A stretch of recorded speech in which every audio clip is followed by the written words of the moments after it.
Nay? Kumusta na ang pinakamagandang bata sa balat ng lupa? Mabuti. Good.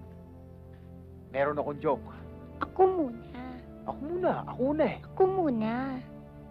O, sige, sige. Knock, knock. Aber, who's there? Lampara. Mukhang bago to.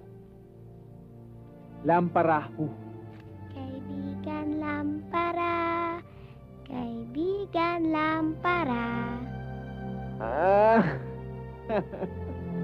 Talaga bang yan ang gusto mo, Daniel? Wala akong ibang pagpipilian eh. Alam ko darating din ang oras sa kangkungan ako pupulutin. Pero bago mangyari yon, babaguhin ko magulo kong buhay. Pareho natin alam ang kalagayan ni Rhea. Alang-alang sa kanya, kakambyo ko. Mauna man ako mawala sa kanya. Alam niya na sa panig ako ng batas. Malupit si Don Gonzalo. Pag nilaglag mo siya, may pagkakalagyan ka. Gilberto, alam ko yun.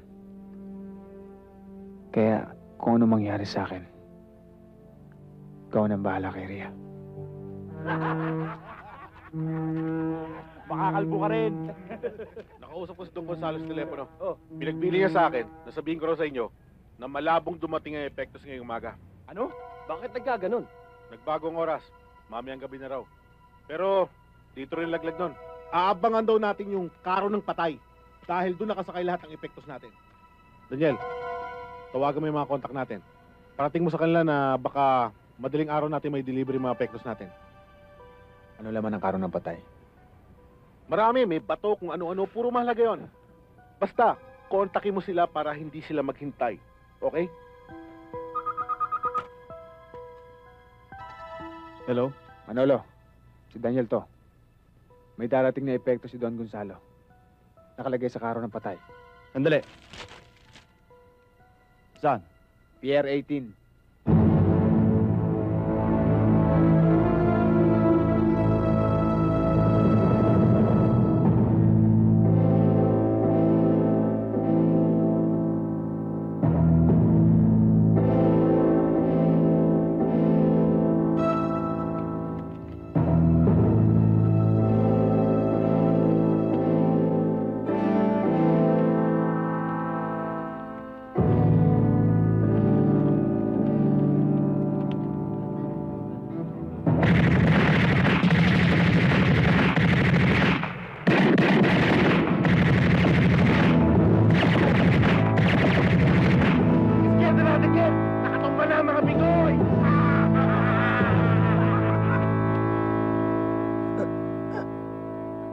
Yan si Daniel Braganza, tauhan ni Don Gonzalo. Ito ba ang nagbigay ng impormasyon? Sigurado ka ba sa sinasabi mo? Sigurado ka ba? Sir, mula nung maging tauhan niyo ako, wala pa naman ako sablay na binibigay sa inyong tip, ah. Dapat sigurong malaman ni Don Gonzalo na inahasan ni Daniel. Olivares! Halika kayo!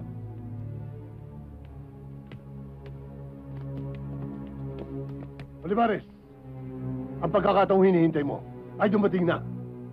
At ang galit mo kay Daniela, pasabugin mo na. Dalhin mo ang hudas na yan dito. Ngayon din. Kailangan ba siya ng patay o buhay? Buhay!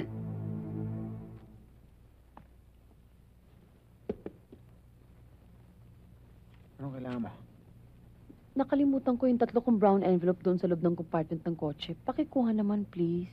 Areglado. May nadiskubre akong isang maliit na restaurant niya sa baba. Puro ulo na isda. Uy. Kain tayo doon, mamaya. Sige. Ma'am. Pwede bang... Ma'am. Mamaya na. Siya lang.